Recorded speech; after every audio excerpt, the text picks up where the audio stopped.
Before we get started, does anyone want to get out?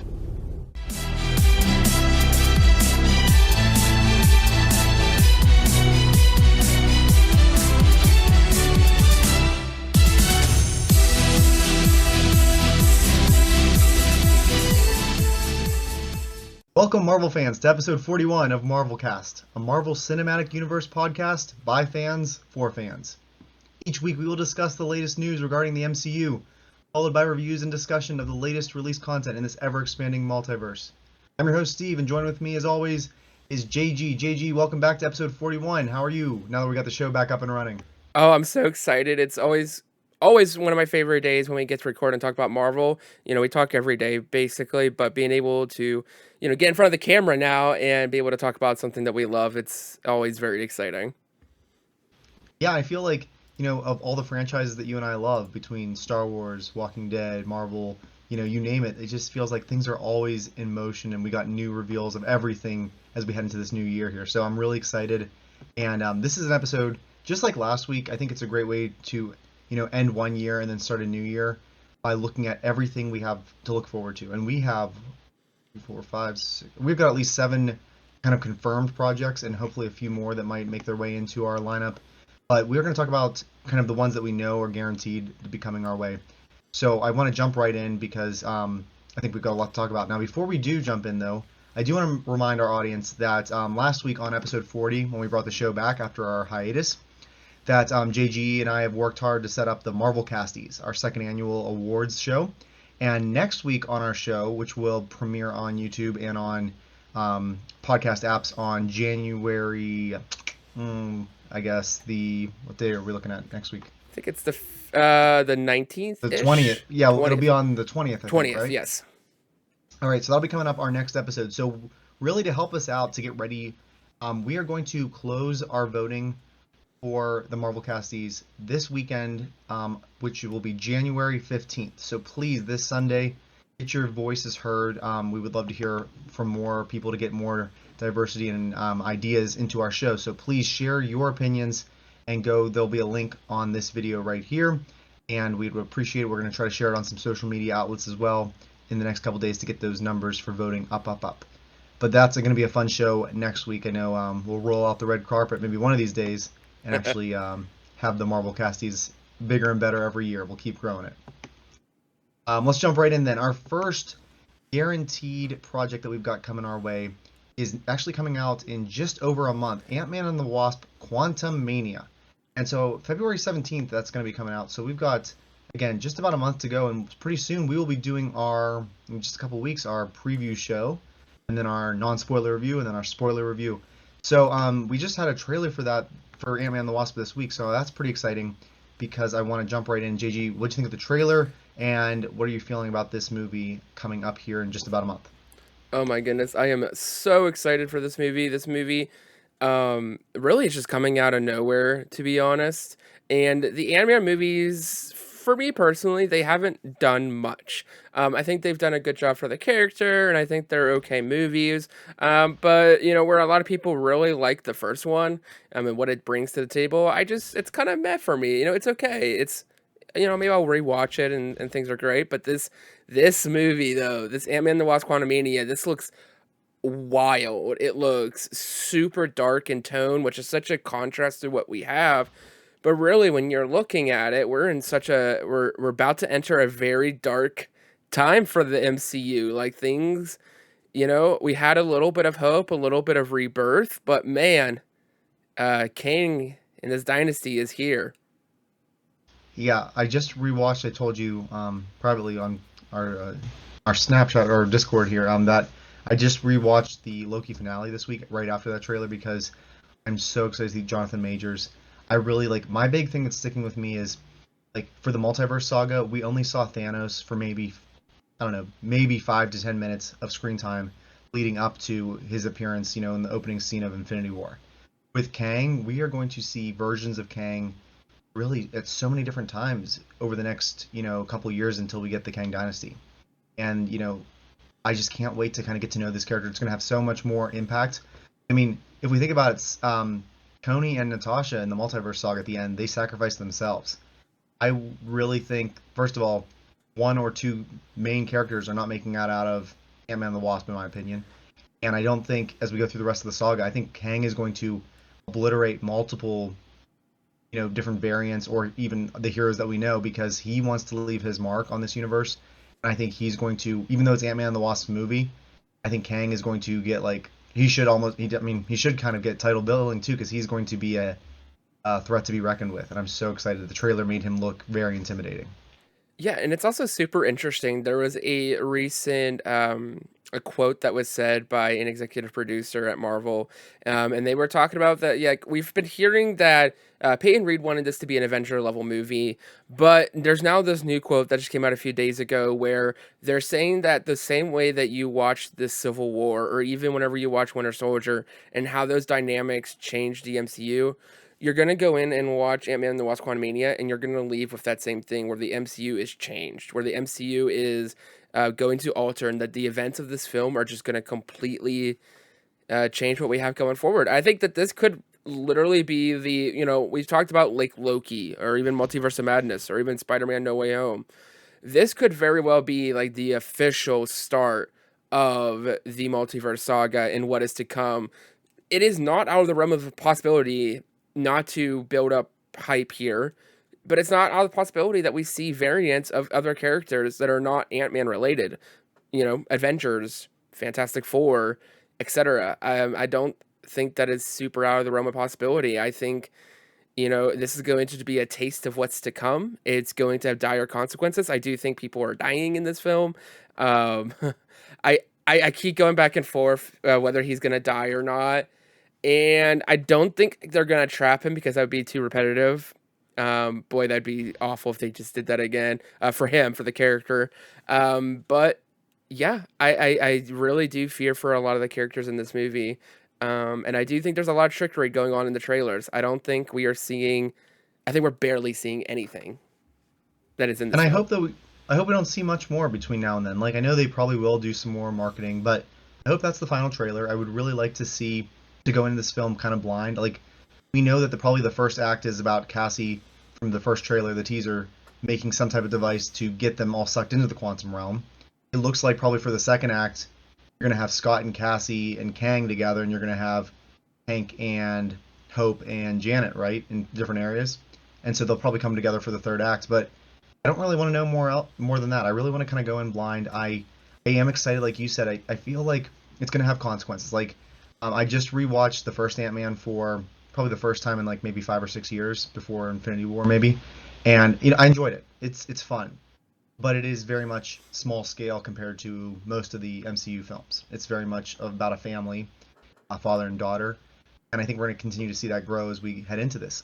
And I kind of like how they're taking that dynamic and they're growing it obviously into now that she's a hero herself, and like now the consequences are much higher. I also wonder, based on that trailer, how much of it are we going to see like time travel, like going back and seeing like Back to the Future style almost, and seeing scenes from the first two Ant-Man movies from different point of views, like or like Endgame level, like when they went back to the Battle of New York, like they showed that scene of young Cassie from her birthday, and I'm wondering if that was just to show them, or if it's going to show Scott and Cassie going through time and see their relationship and how it could be in multiverse, different areas. I'm gonna watch the second Ant-Man and the Wasp this weekend to kind of prep myself. I know they're not your favorite movies, and we can talk about that more later. We don't have to talk about it today, but are you planning on watching those first two again beforehand? Oh, definitely. It's one of those, like, it's gonna be like this is the end of a trilogy. Yes, it has a different tone, but you do got to watch the first two, especially with everything with Cassie. Yeah, yeah. I don't want to go too much more into because we are going to talk about it in the next month a lot. Yes. So we'll come back to it. What else do we have coming up without a release date yet? But probably after Ant-Man and before our Guardians. What else is coming up? Yes, we also have now going into television. This should more than likely come after Ant-Man and the Wasp, before Guardians. It's a little unclear right now. But we do have Secret Invasion, which is being labeled as a event series, an event show. So we don't really know too much yet about this. We know that it's involving the Skrulls. We got Nick Fury. We also know, based off of interviews, that Rhodey's going to show up more than likely. and that could also potentially kick off the story in what is Armor Wars, or what will be renamed after pretty shortly here, probably. Mm-hmm. But yeah, Secret Invasion is going to be more than likely the first show on Disney Plus. Steven, what are your thoughts going into this, since we know very little at the moment? Yeah, I'm kind of surprised, and it makes me wonder too. Like they said, kind of think originally spring, but as you're finding out, we're not talking about everything that was originally announced for 2023 tonight. For that reason, that a lot of things are rumored to be pushed back, and I kind of buy into some of those rumors, like you do. So I'm hoping. I mean, I just feel like usually Disney Plus starts advertising what, about a month and a half, 2 months out. About a month and a half. But, okay, so we're not like worried yet. I still think, yeah, in the spring, I think that there's going to be that time gap kind of between February and between May. That's the time to fill with a show like this, and I really like that they're calling it and describing it as this event series. That makes me more hyped. I hope it like lives up to that expectation. I think from what little I know from the comics, and again, I'm slowly working my way through them, but it's going to take me a while.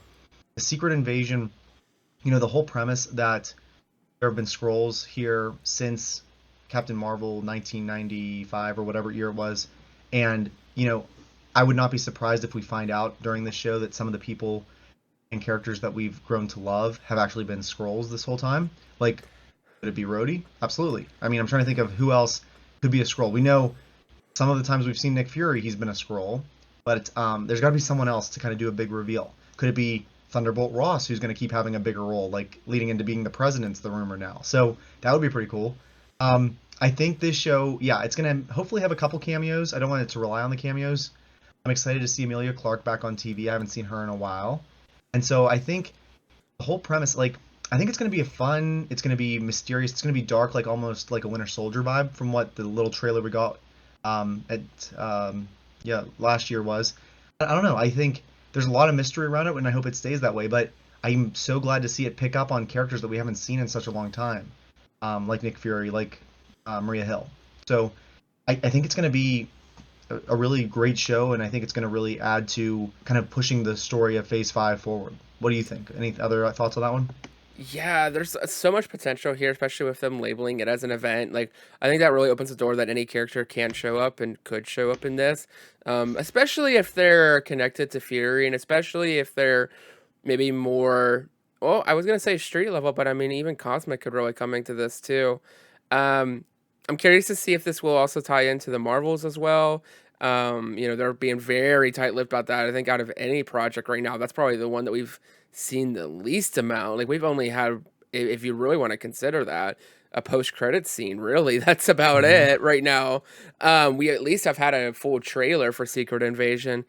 We also are going to be getting Olivia Colman, an Mm. incredible award-winning actress. I am so excited to have her as well. Like, they are going all out for the show, and they definitely, the stakes are going to be felt.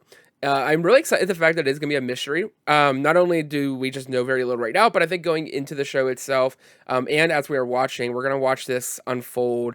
I think it's going to give people a lot of anxiousness, because it's going to be a lot of who can you trust and who. And I think there are going to be a lot of plot twists. And I think because of the fact that any of these characters that we love and trust could be scrolls, just opens up the possibility for them to just completely pull the carpet under us. I don't think they're going to do the obvious things. I think there's going to be quite a few tricks up their sleeves, and I'm so curious what this means for the larger um, parts of this saga, because I could definitely see where maybe they could really interconnect some things. It almost does feel like this would really, it feels more part of like the Infinity Saga in a way. So I'm very curious to see how this will all play out. And especially with the possibilities of what is happening with Armor Wars and how those two can really connect and really set up some interesting possibilities. I am very excited for this show. And I feel like the show, the whole premise of it was first teased, if you think back to it, during that post-credit scene of Spider-Man Far From Home, because that Yes. was the end of phase. Nope, that was the end of phase 3 in the multi Infinity Saga. Wow, sorry. And so it's hard to keep track of all these different timelines. But anyhow, like that was when they teased it right before everything shut down with COVID. So that was 2019. So I'm thinking it's been now 4 years when they laid the groundwork with Maria Hill and Nick Fury being revealed to be Skrulls, and then Nick Fury was up in outer space. So I'm like, I'm so excited to see, like, do you think, are you, based on what we saw in the trailer, I'm guessing at least 85-90% of this show is on Earth. Do you think they're going to reveal that some of it takes place in outer space, or at least just like a little prologue to get Nick Fury back to Earth? What do you think? I think it's gonna start in space, and we're gonna focus mostly on Earth.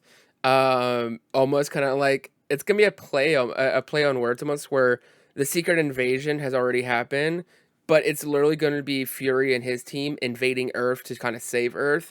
Mhm. And so it just dawned on me too, like, let's also not forget that more than likely, actually, Monica Rambeau is going to be in this show because of the fact where we last left her off, where Mhm. she is in the theater talking to a scroll, and it says that he wants to talk to you up there. She's gonna Yeah. be in this show. Like, there's no way that we can start the Marvels with whatever that she's gonna be doing in the Marvels without seeing her. She has to talk to Fury first, unless that's in the Marvels, which I don't think it is, because Fury's in this show. Mhm. I think we're gonna get, and maybe also be the first time we really see her fully using her powers. Maybe she'll get her name, and that will then Mhm. set her up for then the Marvels. And maybe that's why the Marvels has been super, super secretive, is because they don't want to ruin any of the reveals in Secret Invasion, because then it would ruin that for her character.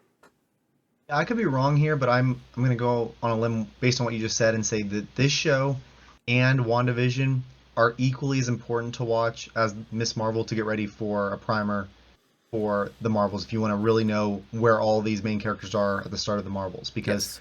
I feel like you need to see Rambo's story of how she got her powers. You need to see, because she's going to pop up here, and even if she doesn't, Nick Fury's here and he's in the Marvels. So we need to see where these stories kind of all come together. That's what I love. Like the people that, again, anytime when you go to the theater and you see the references, which have been minimal in some of the movies, but I think it's going to get more and more as we get more and more shows now going forward too, and more connectivity.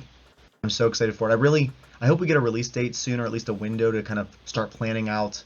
And I don't remember, is it 6 or 8 episodes? Any idea? I don't remember. I was trying to think about that. I feel like it's a little bit longer, but I don't know. Maybe it's in the 8 to 10 episode range. It's definitely nothing as wild as Daredevil.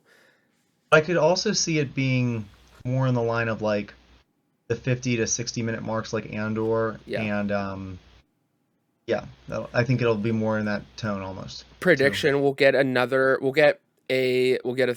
Yeah, I'll say this. We'll get a 30-second trailer for it on Super Bowl Sunday, and we'll get a Ooh. full official final trailer for it, and that it'll be announced that it's coming out in April, along during the release of Mandalorian season 3. Absolutely, 100%. Do you remember back to what year would it have been? When it must have been right before COVID, the Super Bowl right before COVID, when they had a trailer for Falcon and the Winter Soldier, Yes. Loki, and then we had to wait another whole year because of COVID. Do you remember that? Oh my Like they gosh, started yes. advertising right there and then. And that was our first look at some of these products, so they were really like pushing Disney Plus because Disney Plus, remember, came out right before the pandemic hit. Yes. And last year we got Doctor Strange Multiverse of Madness trailer. I think that's the only one they did for Marvel the last year. Do you think? I mean, do you think they'll spend their money on? You got me off a tangent, but I like it. On an Ant-Man and the Wasp, another trailer for Super Bowl, or are they going to instead do something for Guardians, or maybe the first look at the Marvels? That's a $1 million question. I am going to say, to continue along with my theory that they're not going to show anything with the Marvel until Secret Invasion comes out.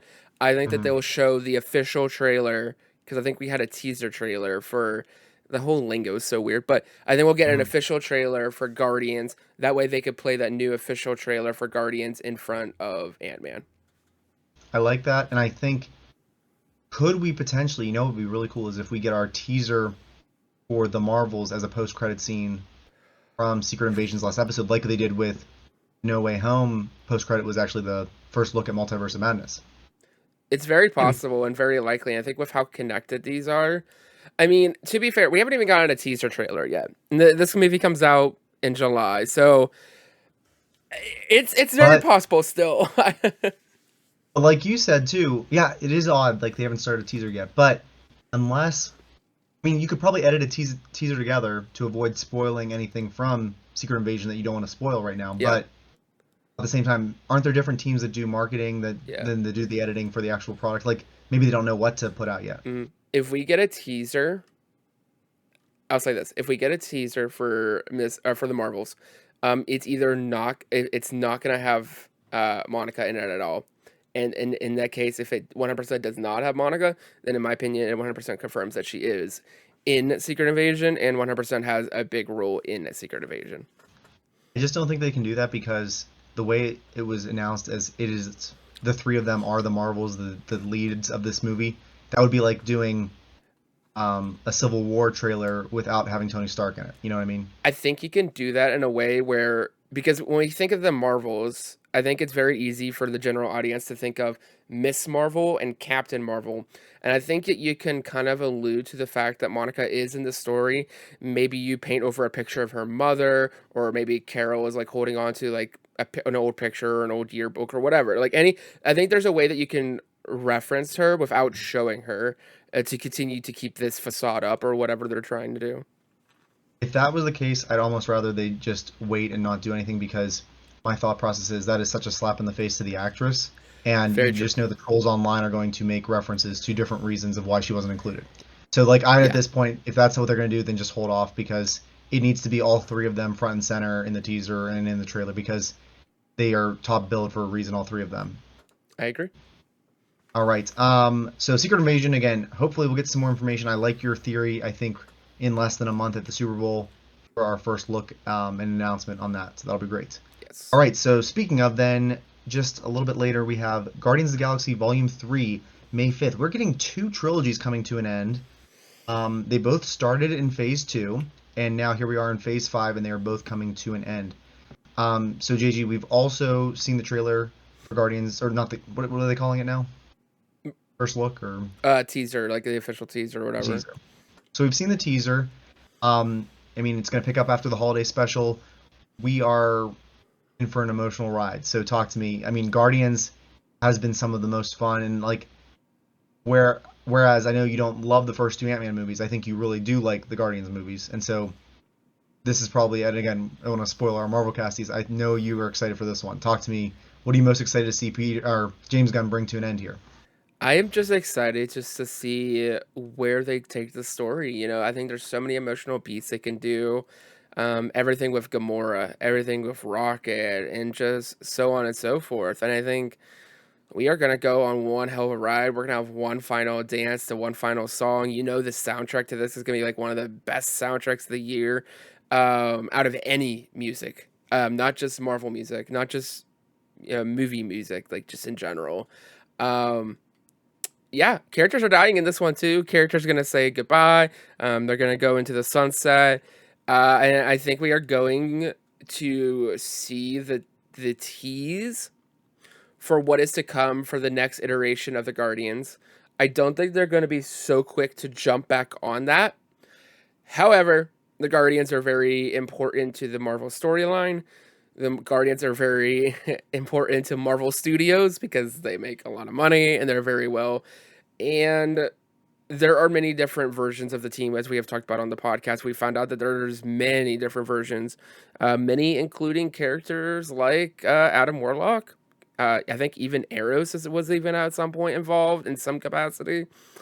And so this movie is going. This movie is gonna really hit a lot of us really hard, and I'll never forget the first time seeing Guardians. It was before I was really into Marvel. It was one of the few movies that I saw in theaters because I really wasn't following it at that point, and really didn't know much about what I was going into. Just it reminded me of Star Wars, and that's why I went to see it. And that opening scene, that opening shot, and the music comes on, and he starts dancing. I just cannot wait to capture that emotion and that magic again in the movie theater. And I know there's going to be a lot of tears, but I'm excited. Yeah, I agree with you. I think, this came out at a time when they were just starting to work on making The Force Awakens, and so it kind of gave me a vibe of what's a Disney version of Star Wars going to look like. And I was so excited walking out of the theater. I remember I used to work at a bank, and I remember like sneaking on my phone to watch as the box office numbers were just rising, and I'm like, wow, like for new property with a talking tree and a raccoon, this was a big risk for Marvel, and it proved, I think, that you could almost trust Marvel to put out good quality content, and people are going to go see it no matter, what it looks like on the trailers. And I think that's why, I mean, the trailer looked fun in the first place, but this one, like you said, it's going to be an emotional ride. I think we're going to get a lot of closure. I think it's going to feel kind of like Endgame in a way, while we know that the story of the Guardians in some form will continue. Not all of them will. I don't think it's going to be a bloodbath because I think that's such a depressing way to end the story, and I don't think that's how they want to end their story. I think we're gonna, if you know what, I'm gonna put money on the table and just say one Guardian is going to die out of all of them. Here's my thought process: Groot and Rocket, I think, are safe. I think the teaser made it look like Rocket is the one going because it's a red herring. I think it wants us to think Rocket's a dead man walking. I think you save Rocket and Groot because whatever iteration of Guardians come out in the next 5-10 years, those are CGI characters. You can bring in Vin Diesel and Bradley Cooper for probably a day and record their lines. And it's like that. It's like the C-3PO and R2-D2. They're the connective tissue, right, between the trilogies. I think Peter and Gamora, I want to have their happy ending, and I want them to ride off into the sunset, and maybe they pop up as like mentors later on or something. I want Mantis to continue on as a Guardian because we haven't spent a lot of time with her yet, and I really think Drax is the one that's going to we're going to say goodbye to. Any thoughts on my theory, or am I way off, or is there going to be more than just one dying? I don't know. That seems. I don't know. I feel like Gunn is just gonna really pull the carpet under us and really surprise us. And I don't think anything that we could come up with is going to be what ends up happening. I feel like to really. I mean, you don't have to have two deaths to have the weight, but I do think there's going to be a punch. I think there's going to be a point that either I'm gonna get a lot of hate for this one. I think Drax is probably the safest to assume that he's probably gonna die. I still kind of lean towards Rocket, but maybe Rocket will actually get a happy ending with his girlfriend, which will be so Mhm. sweet. Um, I think Drax is definitely one that'll probably die, but then I think we'll have another one, and I don't know which one it's gonna be, but I think it's going to of the two. I think either Peter or Gamora will sacrifice themselves for the other, um, and it's going to be a really huge sign because um, the fact that they're sacrificing for this person who isn't technically the same person that they fell in love with, but still they because of that past relationship and because of this, I think could really tell a really compelling story and a really powerful thing. Um, and I Well, think, I would, I don't. I'm sorry. Go ahead. I just before you go on, this Gamora variant never fell in love with Peter, right? Not yet. No. But she probably will throughout the movie. I Yes. think she's holding. I think in the trailer she's holding a picture, and it's a picture of the two of them. Mm. And she's gonna be thinking about all that. And I think I lean towards Peter dying because I think it will have more weight because it's like, okay, Gamora, we already saw her die, you know. And I think just seeing that character, the character that so many people have fallen in love with, a character is very relatable. Um, his story has been kind of foreshadowed around death and such with his family, and so I think I would not be surprised if that ends up happening in this movie. Yeah, the way you say it, it could. I just would hate to leave like such a fun trilogy on such a bummer, like down note. If you already say goodbye to two of your leads, I don't. Maybe. Do you think though, whoever does die, multiple people or whoever, I mean, will those actors do you think pop up when we finally get to Secret Wars in a cameo as variants? That's a good question. I if Drax dies, I don't think we're seeing Drax. Do you think I Dave think Bautista is gonna walk away? You think? I think Batista's done. I think he's made that very clear that this is his swan song. Mhm. Unless they really want Drax to be there, I don't see it happening. Okay. Unless they really want as many characters, then I think they can find a big enough number with plenty of zeros at the end that can get him to come back for 10 minutes Or of something. or you cast another actor for a quick cameo and it's a variant. That's the way to bring him back. Like, Yeah. who knows? I mean, I if it gives proper closure, then leave it as is. Yeah, but I don't know. Yes, How do you close that though? Like, there is going to be death, there is going to be people walking away. Like the people who do survive, like literally probably the two people who are going to stay, three people that are going to stay on the team if they stay alive are Mantis, Groot, and Rocket. Those if they survive, they'll about probably be the Craiglin. only Craiglin, possible, yeah. but he could be another. I hate to say easy death. He could be Yeah, a death that would then I could you're see that. taking one of the team members. He's been there since the first movie. It would still be impactful because it's another death to add to the tally of deaths for that movie. But I think that's a sacrifice maybe right there too. Yeah. My biggest thing It's is I'm just so John's curious to brother, see so where he like lands the ship. And where like when the credits roll, how do they end this? because with his involvement with DC Studios, he's gonna have a hard time even to come back for like a short or anything like a special presentation. Like he's gonna have a hard time to come back to Marvel as much as he might want to right now. I think he's got his plate full for at least the next decade. So maybe he can produce from afar and give some notes, but when we see the Guardians again, I feel like they're gonna go be in someone else's hands, like we talked about last week. So I don't know.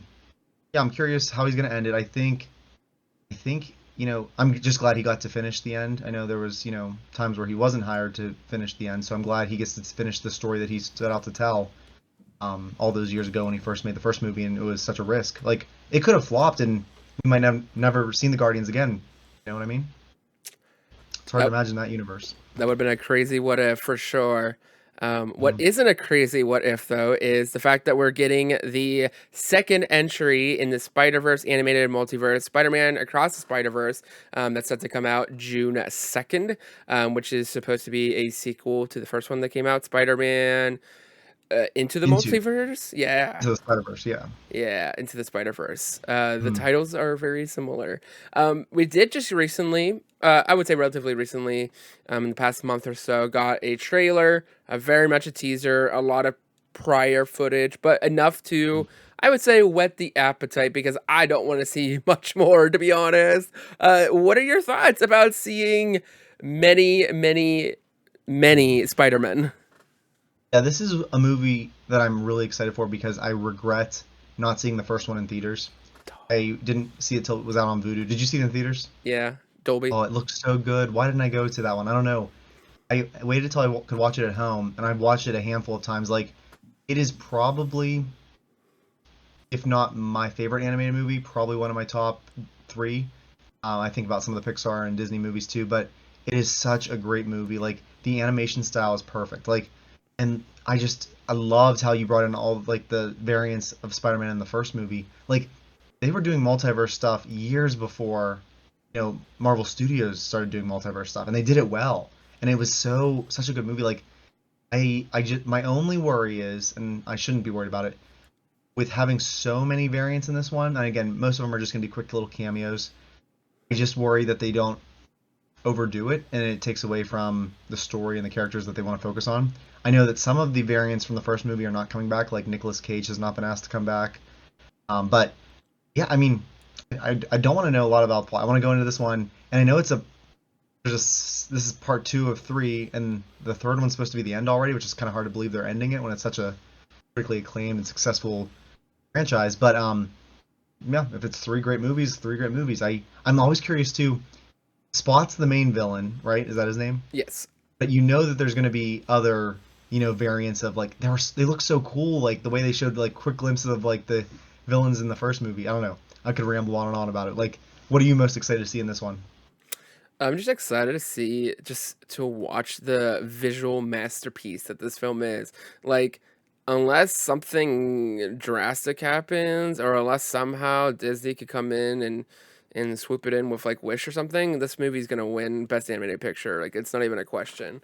Already, just the fact that if I remember correctly, it said there's gonna be 6 different animation styles that are in this film, which is insane, which is a part of the reason, on top of the COVID delays, is why it's been taking so long to get this film. And I'm glad that they are taking the time to do it right, to not rush it, to really give it that special touch that we just all fell in love with, that comic book vibe, even the slower frame rates and how they messed with that. There's just so many different moments that were just so freaking cool, and just it felt like a comic book coming to life before my eyes, and I was just reading a comic and it was just animating before me. I'm really excited. I think most of the cameos are going to be just cameos. They're going to be mostly behind. Obviously, you're going to have a main core of characters and such that probably will interact. Sony gotta, market. We gotta get the PlayStation Spider-Man in there. You gotta sell those games when it comes out in the fall. And got to shout out to the original fans of the PlayStation 1 Spider-Man. I think a lot of these are going to be just fun. They're going to be for the fans. They're not going to be, in my opinion, I don't think they're going to detriment the story. And I do think we're going to see a scene where there are like upwards to 50, 75 Spider-Man in one shot, where it's similar, parallel to whenever we're seeing in The Rise of Skywalker, every ship in the galaxy. We're going to be very close to seeing every Spider-Man in the multiverse. Maybe they'll save that for the third one, but I think we're going to see a ton of Spider-Man. And do you think money on the table, either in part 2 or part 3, are we going to hear, or maybe even see a live action somehow come into this, Tom Holland, Andrew Garfield, and Tobey Maguire? Do they make their appearance in the third movie, perhaps, or are they just going to not try to confuse between the animated and the live action stuff? If they're putting the video game characters in this, you know what? I think we'll see a tease for it towards the end, whether it be a post-credit scene or something. I think we're going to see it for the third film. It's going to tease it set up for the third. That'd be cool. Do you know the answer to this? Because I do not. With so many variants of Spider-Man popping up in this movie, in the Marvel comics, is Spider-Man the character that has the most variants that pop up in different comic books and spin-offs like Spider-Verse? Is that like a big thing in the comics, do you know? I don't know. I mean, just by roughly like just looking at it from face value, it would appear that that's the way that we've seen the most variants from. I don't know. We've seen a lot of characters get different twists and different interpretations, but I do feel that Spider-Man might be, if he's not the leader, then he definitely has, like, he's up there. Didn't Catherine Hahn play the Doc Ock character? Yes. Oh, she was so good in that too. Like all those like little 8 octagons that they showed, like to hint at her being Doc Ock, and like we've been so in our minds used to seeing Doc Ock as a male figure. Like when we finally see her as a female, it was really cool. Yeah, I was super surprised because I was rewatching it about months ago, and I didn't realize that it was her. And then whenever I saw the credit or I heard the voice, and I was like, oh my gosh, it's Agatha all along. It is.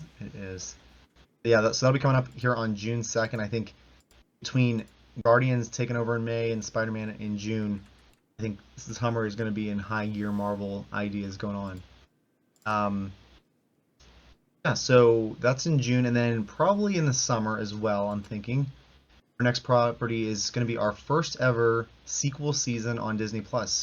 We have Loki Season 2 coming our way, which obviously probably should come out right after Kang is introduced in Ant-Man. So I just watched the finale of Loki. JG, I know you loved Loki. What are you most excited to see with this first sequel season? Oh my gosh, Loki.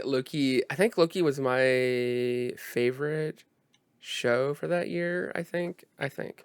I know the music definitely was, but oh my gosh, I'm so excited for more timeline shenanigans. We're gonna be starting off with a big mystery. Nobody knows who Loki is. Nobody knows what Loki. I'm curious to see how much Loki can recognize. Well, from what we know, he knows who he's talking to. I'm curious to see if he recognizes that that's Kang, or he who remains for him in his eyes and his presence.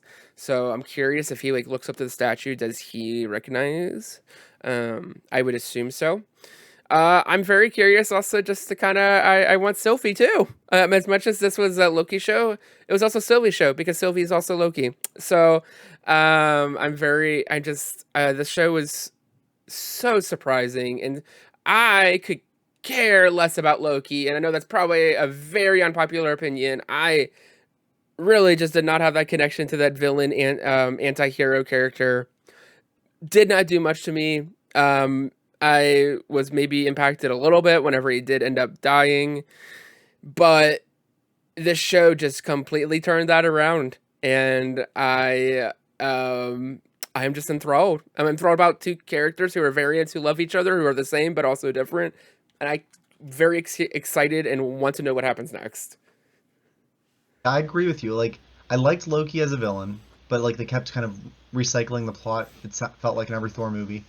But I really, in these like 6 episodes, I fell so much more in love with the character from this variant than I did in the more time we got in the screen on the big screen there. I definitely wonder like time is such a weird thing too. I have a feeling and I'm hoping this almost picks up immediately where it left off. At the very end where he sees the Kang statue. I hope like we don't waste any time like, oh, there was a time jump or anything. No, I want it to pick up right there so we can kind of feel that immediate reaction.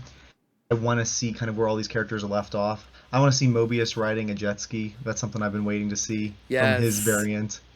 I want to see Miss Minutes back again. I want to see hopefully Jonathan Majors is not just a guest star in one episode. I'm hoping he has a recurring role.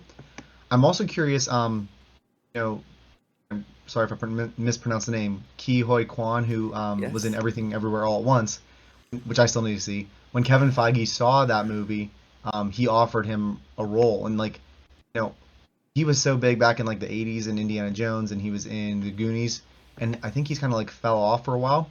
But the fact that he's kind of having his own renaissance, and like the fact that Kevin Feige watched a movie and saw potential in this actor and said, "You're coming to Loki. We have a job for you." Like, I'm so glad he's getting the work again, and like he just won the Golden Globe for his role in Everything Everywhere All at Once. So kind of cool to see him step back up and play probably another timekeeper, right? I'm thinking.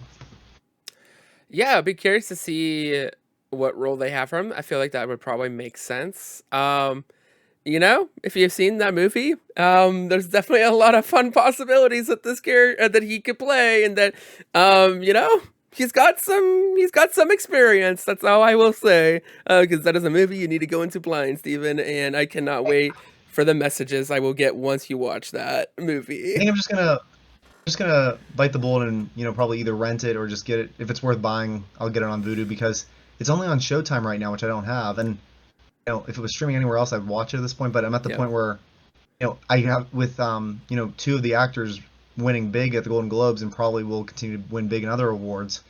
Something I really do need to see. And for someone that likes the multiverse stuff, I'm very curious. You said it was the best multiverse movie like you've ever seen.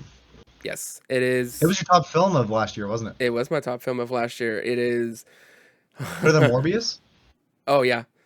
It, Oh it wow. definitely didn't have Morbin time, but hey, it was still a good time. It was, Steven, you're not gonna eat in everything everywhere, or you're not gonna eat an everything bagel ever the same again. So I will leave you with that.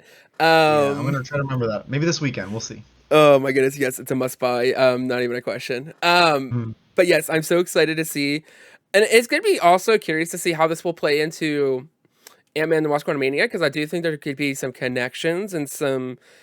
I would not be surprised if the events and the ramifications in collaboration with what Sylvie did by stabbing He Remains, I think those two events could be what sets up for having King the Conqueror in charge of the TVA at that point. I would not be surprised. I think obviously we'll talk more about Ant-Man in a future episode, but I think we're also gonna see Miss Minutes in that movie as well. I think we're gonna see Renslayer in that movie, and I do think both those characters are also gonna show up in the Loki too. I think they're important, pivotal characters for Kang. Because when Slayer, when we last see her, she said that she's going to go find, I think she says like a higher purpose or Hmm. something like that, which is obviously Kang. So, and they obviously are very romantic in the comics. So I just these characters are just a hoot and a joy. I hope they bring back the same composer. I still listen to that score almost once a week. I am very curious, like, what is the story though? Because Okay, so Loki doesn't, or they don't recognize Loki, and now Kane's in charge of the TVA.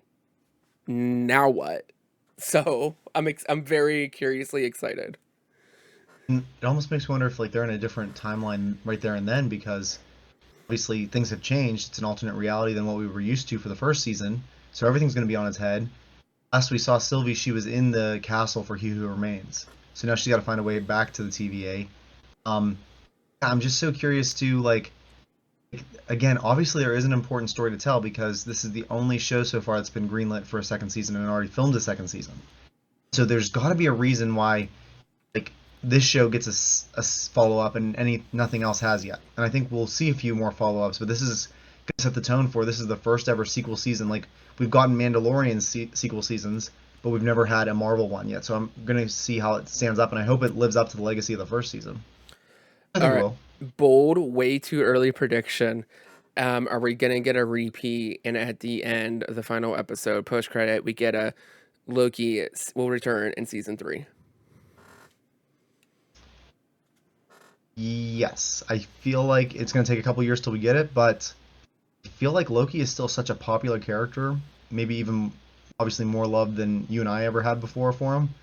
I feel like, and the people really like this show so well, that I feel like as long as Tom Hiddleston's game, he will find a way to bring his story to continue, maybe even past we get into phase 7, maybe even if they take a break for a while.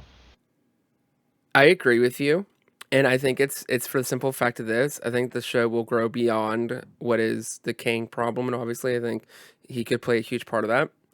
But and like I made this comparison in the first season, and I'm very curious to see if it holds up in the second season. Loki is Marvel's Doctor Who. Loki can go at any time Mm. period in any history. Obviously, there are some different rules and such for this, but that's basically kind of what we got. We saw him going into the different time periods and different events, future, past. Um, and I think you could really keep telling that story, and I think you could really do that in a unique way. And while yes, the character is technically dead in 616, who knows what's going to happen with 616 in the next couple of years here? But if he's just traveling around and helping people, and he's kind of like wrong, trying to redeem his sins and his trespasses, then I think that you could really tell some interesting stories. I mean, I wouldn't probably want it to drag out too long, but I think you could do a couple of seasons and a couple more seasons than people would expect, and tell some really fun Doctor Who inspired, Doctor Who like stories. Yeah, what do you think if Disney Plus and Marvel, if they want to do full seasons because it's such a popular show, Tom Hiddleston says, I'm going to take a break. I mean, it's called Loki. We could definitely continue it with Sylvie because she's a Loki. Yep. Could continue with a whole new variant or any of the variants we've seen so far that were pretty popular in those 1 or 2 episodes. Like, I don't know if you need Tom Hiddleston. Like, I think yes, he's the face of Loki, but it would be a cool twist. Like, if like hypothetically, let's say if Loki's in Secret Wars and doesn't make it out, like man, that would be hard to watch again after getting to know him better. But you could continue Loki with these other variants, and like maybe the legacy of Loki continues. I don't know. Very interesting possibilities for sure. Hmm. All right. Up next, we do have the final official Marvel Studios movie of the year, and we did talk about that a little bit, and that is going to be The Marvels, coming out July 28th.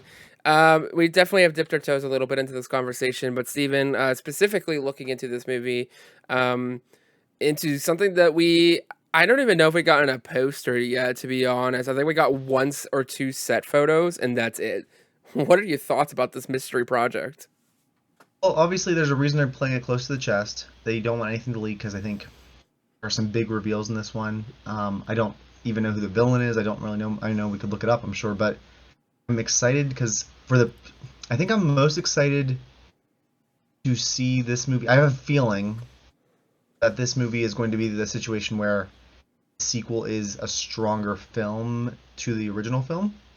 Like, it's not Captain Marvel 2, but in a way it kind of is, but it also brings in sequels to all these other shows we talked about earlier.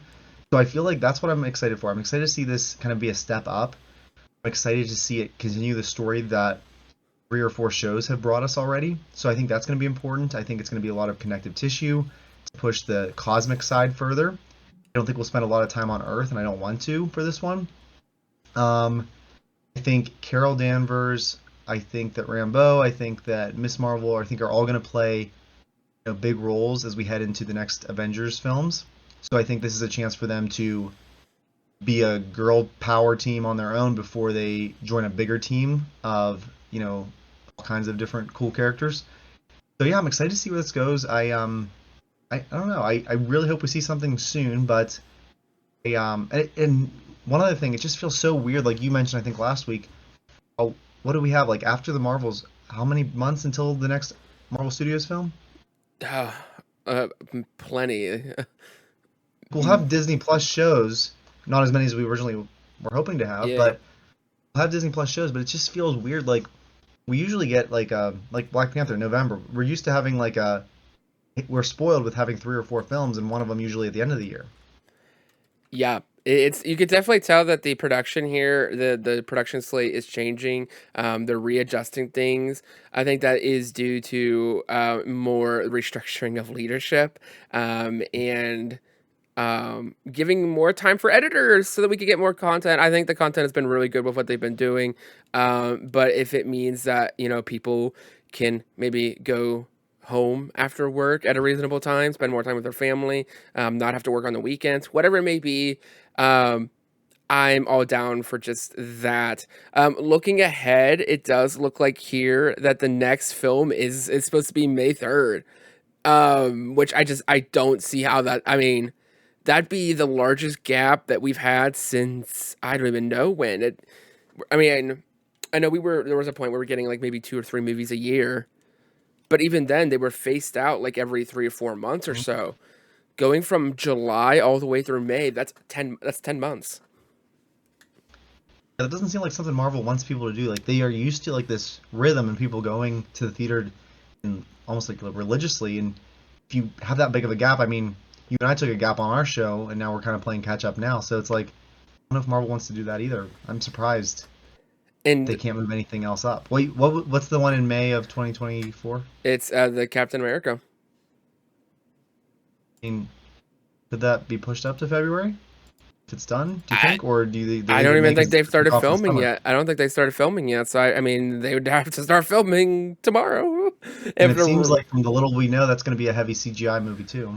and it's going to be a big movie. It's going to be, Mm. yeah, very big implications in that one too. Um, it's also weird because like we're supposed to have like in that time frame we're supposed to have like 3 or 4 Sony movies. Not to be the Debbie Downer, but because of their track history, Mm. Sony movies are very hard to get excited for with how messy they've been. And don't get me wrong, there are exceptions, as we have talked about already with the animated movie, the Spider-Man movie themselves, but they also are worked with Marvel. It is just a very weird thing that we have on paper right now, and I do not think it's going to stand. I do not know what or how they're going to solve that problem because, in my opinion, I think from a marketing perspective and even a business perspective, I do see that as a problem for Marvel because I think they do want that continual content of every 3 to 4 months, a movie coming out and then shows to fill in the gaps in between. Like I don't know. I don't know. Bold statement here. I think the Marvels might actually be the first movie of Marvels in however long that I can think of that won't have a Marvel Studios trailer in front of it. Most of them have a trailer for the next product, you know what I mean? You're right because there's nothing to promote. We won't have really much footage yet by July to put it together a trailer. Plus, that's so far out. Like, look, we're 7 months. We're 6 months out from Marvels. We haven't had a trailer. So if you're then going, almost a full year, you're not going to have a trailer out that early. I don't think. Are you? I do not think so. I don't even think you can even put together a 30-second something. Like, and I even just trying to think. I don't even think there's anything major coming out. Well, I guess they have indie, but after July, I don't think there really is anything. I don't. This was supposed to be a Star Wars year. There's not a Star Wars film now. Yeah, There's not an because Avatar film this that's a year. mess. Like, and Disney's gonna have 3 big hits with the 3 Marvel movies. But what else does Disney and Indy will do well? I'm trying to think. What else does Disney have? Like, it feels like you look at whether they were with 2019, like Frozen 2 and Avatar, or no, Frozen 2 and Endgame. Like, they're not gonna have a huge. I mean, they're gonna have a good year, but they're not gonna have the best year, are they? What else is coming out? There's no Star Wars, no Avatar. They have Wish that comes out, which is that animated Oh, movie that's gonna be Little the Mermaid. what? Oh, sorry. I was Little Mermaid too. I Oh forgot about yes, that. yeah, Little Mermaid. But these are all It's things that are going coming out early. Elemental comes out June 16th. That's Pixar. Indiana Jones is June 30th. Marvel's is July 28th. They do have Haunted Mansion in August, but again, that's just a week after Indy. Like Wish is their last thing, and that comes out in November 23rd. Um, I luckily, Steven, that is not our job to figure out the mess and marketing of content. We just get to enjoy it when it does come out. But it definitely does ponder many questions about I Do you think will Kevin Feige or okay? Do you think Kevin Feige will make the updated schedule announcement come Comic-Con for the next 2 years, or do they just post it online on a random Tuesday? Like, what's it going to be to do the new timeline of release dates? if they have something coming out before Captain America, then they're going to do it on a blog post. If things are kind Like of all the updates to like getting things pushed back, which we've only heard rumors on Twitter of. yeah, Like, yeah, when do you think we'll get that if official? I don't think it'll be till San Diego Comic Con, unless something is coming up sooner. Unless they push something like a film. Unless they push a film in between that 10-month gap, I don't think we're gonna see anything till Comic Con. And I think that's when we're gonna see the reshuffle. And I think that's when we're also gonna see the official full slate for Phase 5 and Phase 6. I think we're gonna get the rest of what the saga looks like because there is not a D23 this year. I do not think. Fact check me I if you really think the slate, yeah, the Phase 5 and Phase 6, final official lineup when all is said and done, is going to look decently different than what we saw last year at Comic Con. I feel like they've had so many shuffles, and like, they want to get people hyped up and say, okay, this is coming out this date or this season for the shows, and I am glad, like we talked off air, they're really focusing on quality over quantity. Like, they're slowing down. They're trying to fix, like, obviously something was wrong with Echo that they're not scrapping it that we know of. They are retooling it because they want it to come out before Daredevil, so they're retooling it. They're going to reshoot some things, and we're going to wait, which was supposed to come out, I think, originally summer of 2023. It's now looking like early 2024. So if I have to wait a little bit longer to see what happened to Wilson Fisk, again, think of it this way: we'll be a lot closer in the gap between Echo and Daredevil Born Again. So yeah. that's a good way to look at it. It's just, I don't like spoilers, but I like the, speculation on Twitter, but I prefer to get an official announcement from Kevin Feige or someone at Marvel just like saying, here's an update, because you know how excited we got with those original, roadmap, and the roadmap's changed. We got some bumps in the roadmap, but in the long run, if we're not rushing to a finish line and we're taking our time to get there, it's going to be more of a payoff when we do get to the finish line of the next 2 Avengers movies. I think wasn't Blade supposed to be in this time slot that is like completely vacant now? Oh, Blade was supposed to be I think Blade was this October year. And it's Next year. if it comes out next If it comes out. If it comes out. I'm also I just want to end maybe a little optimistic about this gap. Maybe we do get this 10-month gap, which would be kind of crazy. In that 10-month gap, we'll still get Agatha, Coven of Chaos. We'll probably also finally get Echo in that time gap. If we haven't gotten What If season 2 yet, it'll be in that point. X-Men 97 is supposed to be in that point. So we will have Disney Plus to keep us busy. We will apparently have 3 Sony films. I think also, if this is what it's going to take for Marvel to kind of realign the car maybe the car kind of fell off the track a little bit. You know, the editors were getting screwed over. We were going such a quick pace. If this 10-month gap is gonna give them the chance to catch up or to just get things where they can maybe get ahead a little bit and they can get that creative rhythm for them, and they can then, as a result, get that creative rhythm. They can then have that content come out in a rhythm for its consumers. I think in the long run, it could be super beneficial. I just from a business perspective, the men in suits and ties, I feel would be yelling at the vacuum of content.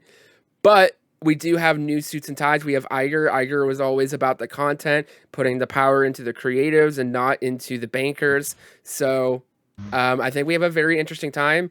It'll give us time to catch up on stuff we haven't watched yet, though. Yeah, we have a lot in the multiverse that we want to watch beforehand.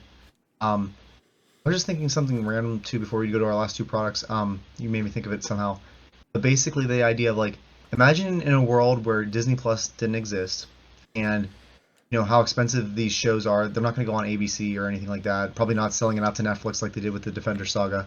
So like, imagine all of the shows we've gotten condensed into a 2.5 hour movie. Like, how much longer these slates would be. Like the phases would be, because you'd have to have a Falcon Winter Soldier movie, a WandaVision movie. You'd have to have a Loki movie. Like these, you're now adding, because if you can only do 3 or 4 movies a year, which is still a lot, you're now pushing back everything, and then like we're waiting so much longer. Like that's such a great thing about these shows is we get more time in the universe, and we get to more regularly see these characters instead of waiting 3 or 4 years like the gap that we used to be getting with these films. Like, you get so much more time with the show. But man, I'm so glad we have Disney Plus, because we wouldn't be getting as many stories, or Phase 4 would be going 4 years until we got everything. You know what I mean? It wouldn't be ending till like 2028, 2030, or 2030. No, yeah, I mean, I feel like, with the rumors going around that it looks like Kang Dynasty is probably going to be 2026 instead of 2025. And that means I would be willing to bet then Secret Invasion or Secret Wars is going to be 2027, which is fine because it gives us time. I mean, if you make it go to 2028, I wouldn't complain, because then we have the 20th anniversary, and that's okay with me. Again, that gives you more time to flesh out all these shows, because like you do need some sequel shows besides Loki to build up to that. And again, I think we'll get some more announcements on that soon. I agree. Let's take a look here. Is it my turn or your turn? I don't even remember. I think it's your turn. Okay. You've got, so one of the Sony movies you mentioned, we've got one coming out this year. It was originally supposed to come out, I think, early this year, like February, and it got pushed to October. This month. January. Yeah. So we've got Kraven the Hunter, which is going to be kind of cool, because again, even though you and I cover these things because it's Marvel and it's part of the Marvel multiverse, which it is, and these Sony films could potentially tie in even more with going forward, and where we left off with the Morbius post-credit scene. But anyhow, Aaron Tyler Johnson, who we know as Quicksilver in Age of Ultron, will be playing Kraven the Hunter. It's a character that I've been introduced to briefly in the comics. I know fans have been clamoring for Kraven to be like a lead villain in a Spider-Man movie. That hasn't happened yet, but it could happen maybe now with our next Tom Holland movie. Who knows? And I mentioned to you offline too that Aaron Tyler Johnson is, like, I guess, rumored to be a front runner for the next James Bond. So yeah, he's got a busy schedule too, if that's the case. But are you excited for Kraven? Are you the next Sony film after Morbius? You ready for the next one? Oh man, I mean, we've had quite a we'll have a palate cleanse with Spider-Man Across the Spider-Verse. I just quickly looked because I wanted to make sure this was not a figment of my imagination. But we do have a teaser trailer for this movie that came out a year ago. I'm like 90% sure that this is not fake, because I also see it on official sites. So I was like, I'm pretty sure I'm not making this up, because I'm pretty sure I remember this. Like, this is not a figment of my imagination. Yeah, I see it on Screen Culture, so I don't know. I'll have to look at it later, maybe make sure I'm not being duped or something. But correct me if I'm wrong, Steven, but I definitely remember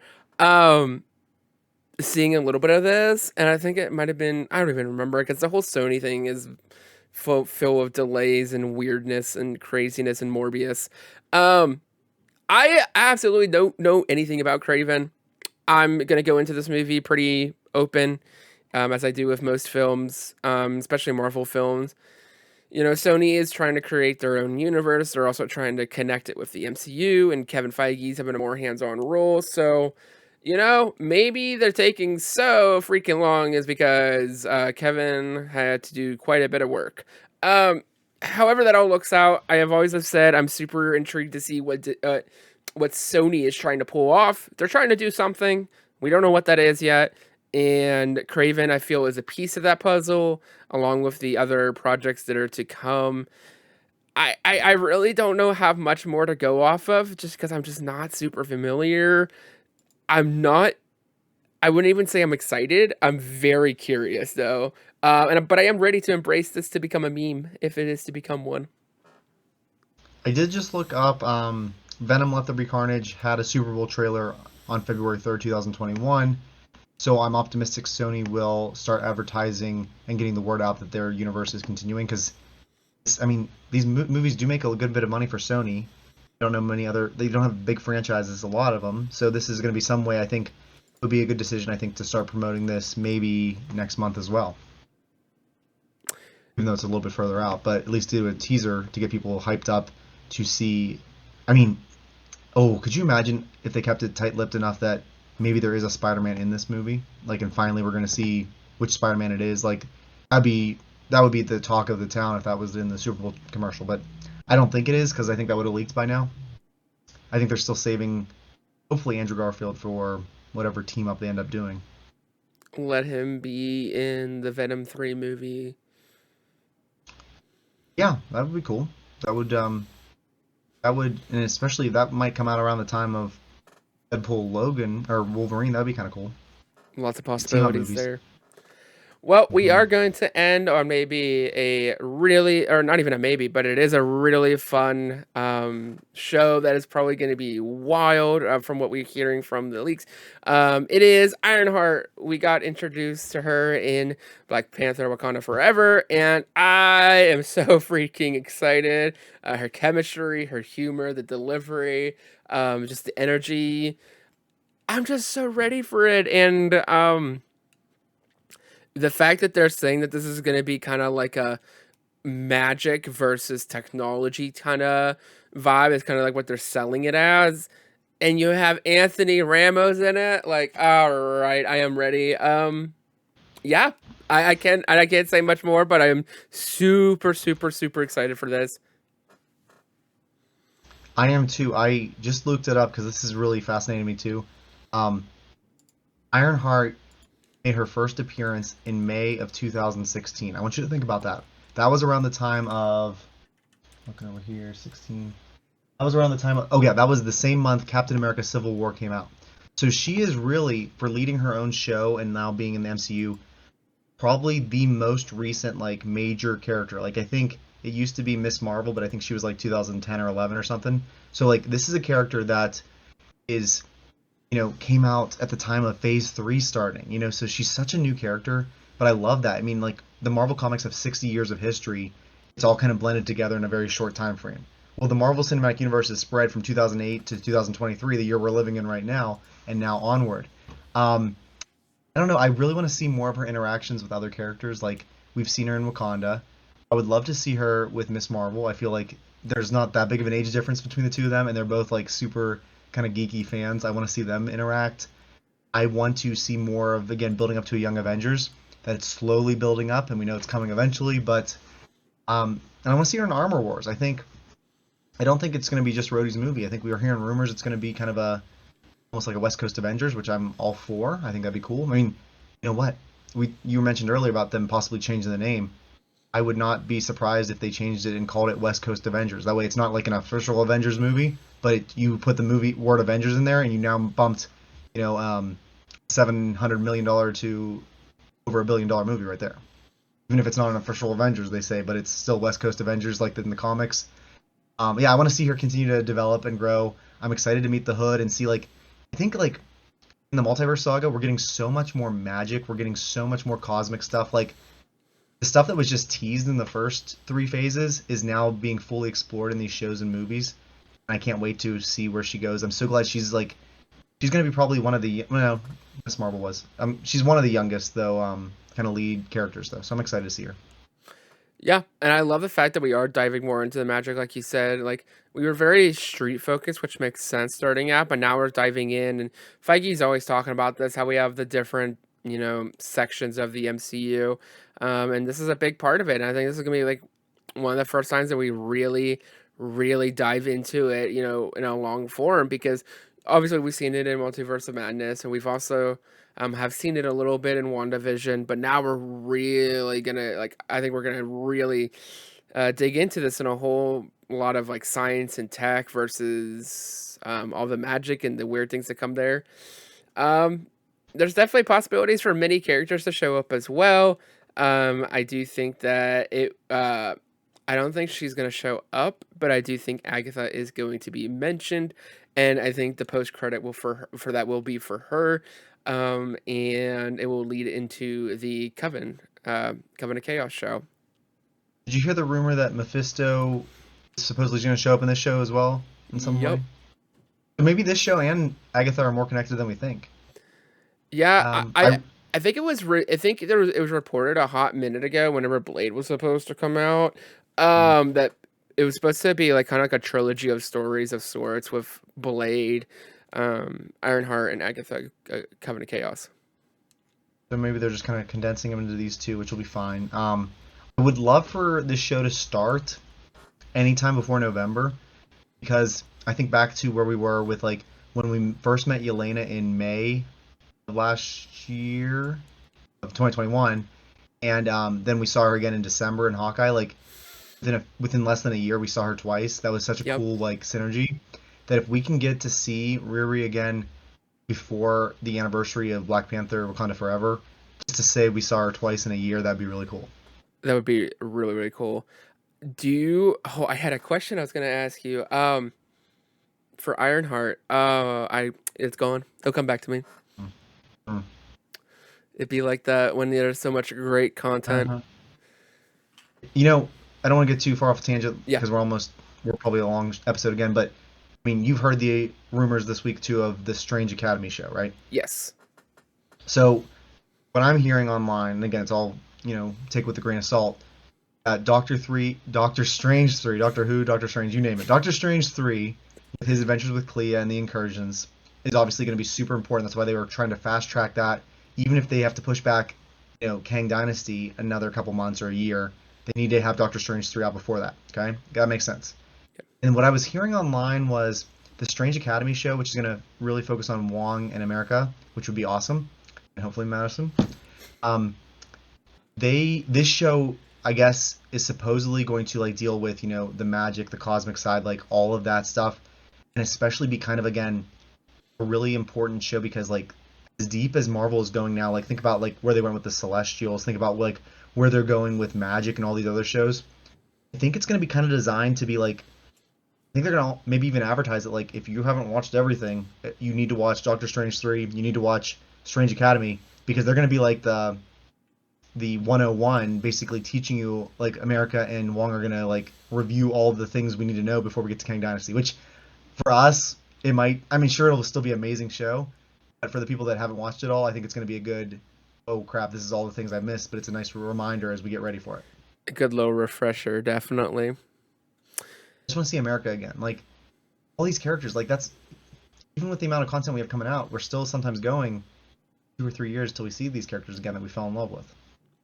Yeah, and it's hard to say too because a lot of times when we're only seeing like what the show is being billed as and what it's being sold as, and so we never really know if a character is going to show up, and we're never really going to fully like we can speculate as always want, but there's always going to be a character that shows up in something that we wouldn't expect, and we're like, oh, that makes sense, that's really cool, or there's something that you wouldn't expect, and you're like, oh, and then it like just works. So I mean, yeah, like you said, even though we're gonna have a gap, and again that could change, you and I could still do, weekly reviews of the multiverse films that we've been trying to watch, because that way we can be all caught up by the time we do get to this big crossover event, And again, one last rumor, and then we'll wrap it up. But did you hear too the rumor that the Kang Dynasty is going to focus on our new Avengers, and Yes. Secret Wars is going to basically mostly focus on like your Hugh Jackman Wolverine, your Tobey Maguire, like characters from the multiverse, which is such a cool concept. But like the fifth Avengers movie at that point, right? No, the sixth Avengers movie.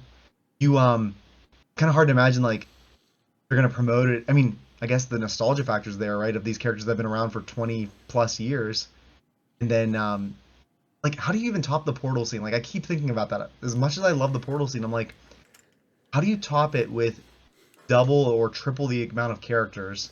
Plus, like, I just don't know how you make something that's not like a ripoff of Portals, but you know they're going to come up with it because Yep. obviously they wouldn't be making the movie if they couldn't top themselves. And it's going to be the loudest the movie theaters have ever been, and it is going to be crazy.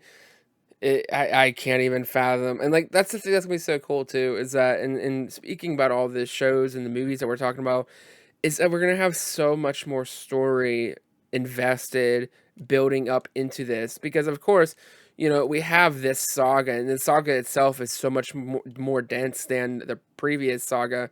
Hmm. But we also are building off of the prior saga. And because of the fact that it is Secret Wars, we're building off of the 20 years of Marvel itself. And so I think Mhm.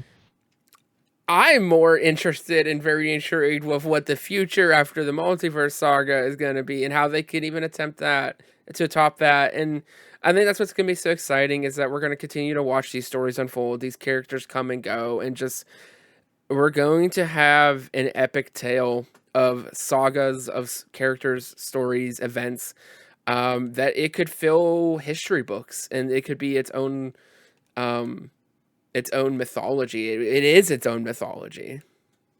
Like you said, we're going in with so much more baggage in a good way because, like, remember when Thor: Love and Thunder came out, and that was before She-Hulk, that was before Wakanda.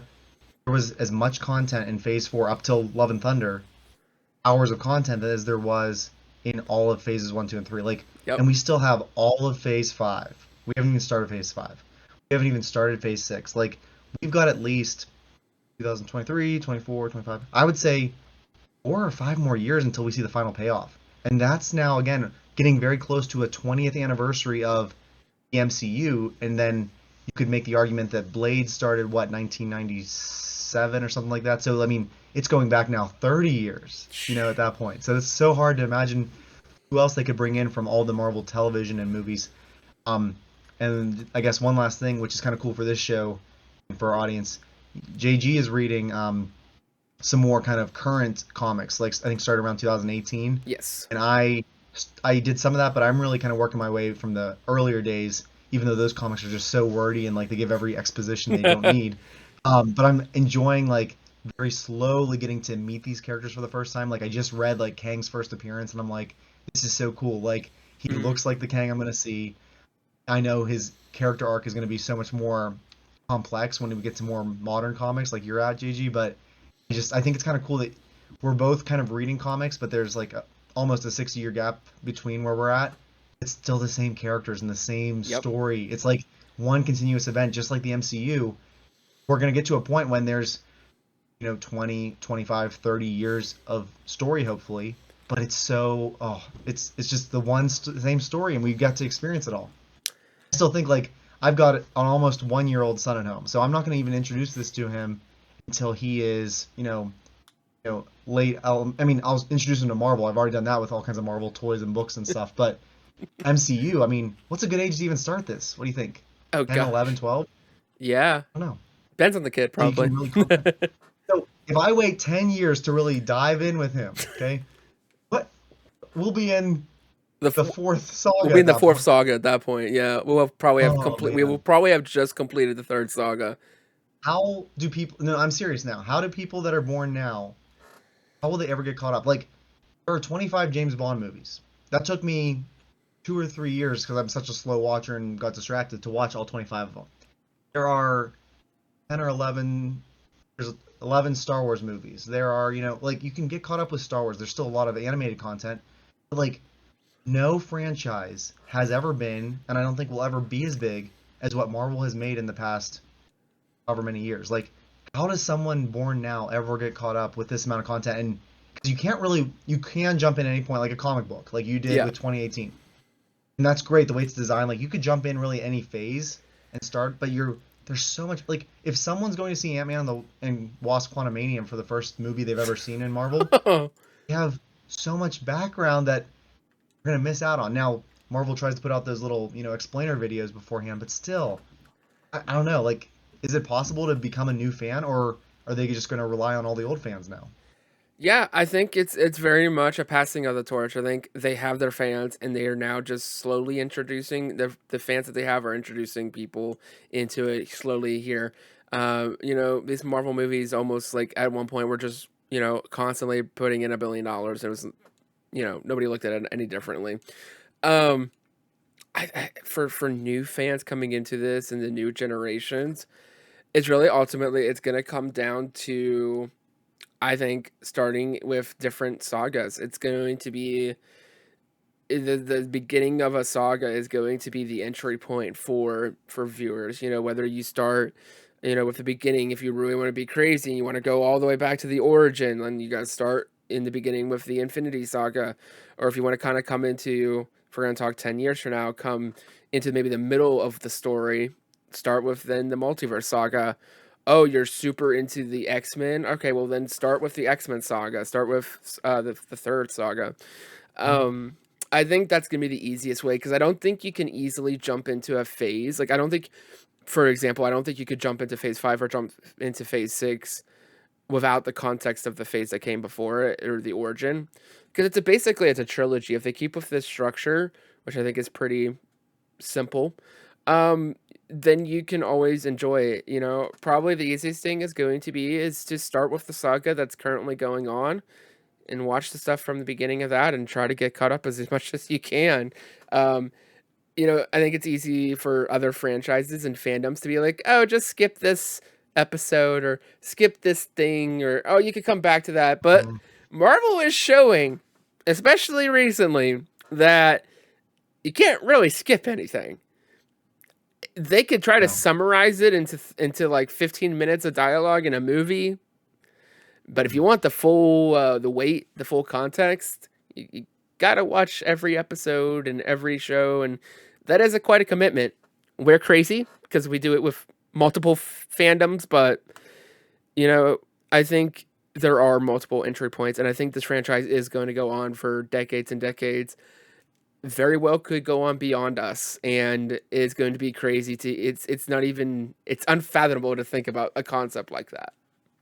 That's actually hard for me to imagine too. Like you and I are young men, but I'm thinking, at some point, I know for a fact Star Wars will outlive us because that's just Star Yes. Wars. And Marvel has been around for so long. It was around for almost 40 years before we were born, and it'll be around longer than us too. Yeah. But it is hard to believe like we won't see the end of those stories that we love so much. You know what I mean? All Yes. right, one last question because I know our episode's long, but I got a question I want to forget.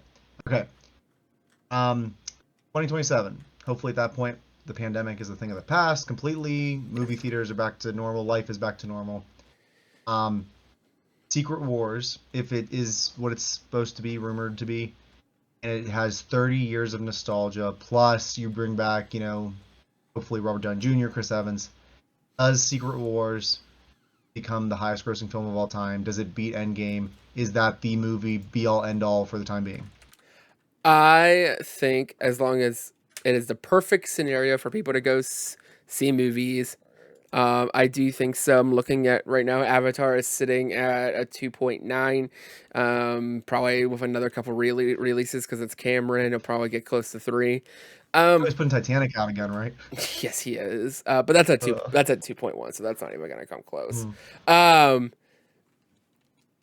I am very well. Disney Plus is probably going to knock those numbers down or keep those numbers still probably where they are. I'll make this prediction.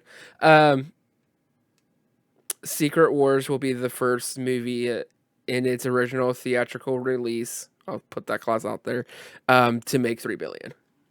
Oh my gosh, yeah. I don't see how not. I don't see how, because even if grandpa and grandma are not watching Marvel anymore, it's too different. It's just not the Marvel they watched. They watched the X-Men from the 2000s, or maybe they really enjoyed the Blade from 90s, or what have you, they're going to go see this movie if it is marketed to them and said, hey, you know that character you really liked about, at that point, it's going to be almost 30 years ago. At that point, you can see this character one final time. We will be dragging our parents, grandparents, grandkids, everyone involved is going to go see this movie. And I think it could have the replayability that it's going to soar. I would not be surprised. I'm not that gutsy to say it's going to get to 4, but I think it's going to comfortably. I don't even think it's going to be like, is it going to make it? I think it's going to comfortably be 3. I think it's going to be closer to like the 3.3, 3.4. And definitely the biggest opening of all time, because yeah. that opening weekend, you're going to be fighting to get us tickets for that movie. I will say though, the longer that Star Wars waits to put out a movie also increases the amount that movie is going to make when it first comes back, because it's falling into the same. I personally feel like it's falling into the same. It's going to have that same pattern where we didn't. When Revenge of the Sith happened, we didn't think there was going to be a 789. Then 789 came, and 7 became like one of the biggest films of all time. Domestically, still, it's insane the amount that movie made. And we're now at a point where it's like, are we ever going to get another Star Wars movie? We're kind of getting that same feeling and vibe again. And I do think that like once we get that first film, I don't think it's going to get close to 3, but I definitely think it's going to break 2. Maybe. I'm hopeful that you're right there, but I feel like I could be off on this too, just trying to gauge the pulse online. The Star Wars fan base is still so divided and can be so ugly, and any fan base can be. I don't see as much negativity about Marvel. I've seen more in Phase 4 than ever before, so maybe Marvel's starting to get that way. I hope it doesn't get as bad as Star Wars did. Like, I remember walking out and really enjoying Last Jedi and just the negativity around it, and like it's still there. People haven't moved on. Like, people I still talk to are still bringing up, like, when I talk about Star Wars, I have friends of mine who love Star Wars, like, will barely even recognize Last Jedi or even sometimes Rise of Skywalker. And I'm like, what do you mean? Like, it's hard to wrap my head around. So I feel like with that divisiveness that the sequel trilogy caused, and maybe, Mandalorian's brought so many people back into Star Wars, maybe the time will make the heart grow fonder. I'm hoping Star Wars has that legs that you're mentioning. I just feel like the universal goodwill towards Marvel and like how big it is and keeps getting, like, Marvel puts out so much content each year and Star Wars puts out a fraction of that. So I don't know. I hope so. I think I like your idea though. Yeah. I quickly will counter and just say I think to the same divisiveness that we saw with the sequel trilogy, specifically 8 and 9, I think was there for the prequels. We just didn't have the internet to make it loud and to spread it out as much as we are able to now. It's true, and a lot of the kids, because remember George Lucas said Star Wars is designed for 10-year-olds, right? Yep.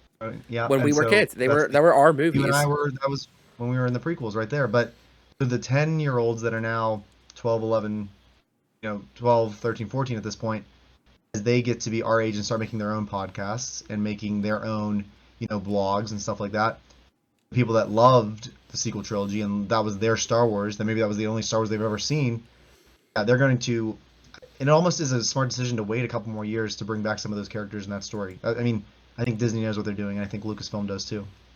I agree. This isn't Star Wars cast as much as we might want it to be. Maybe one day.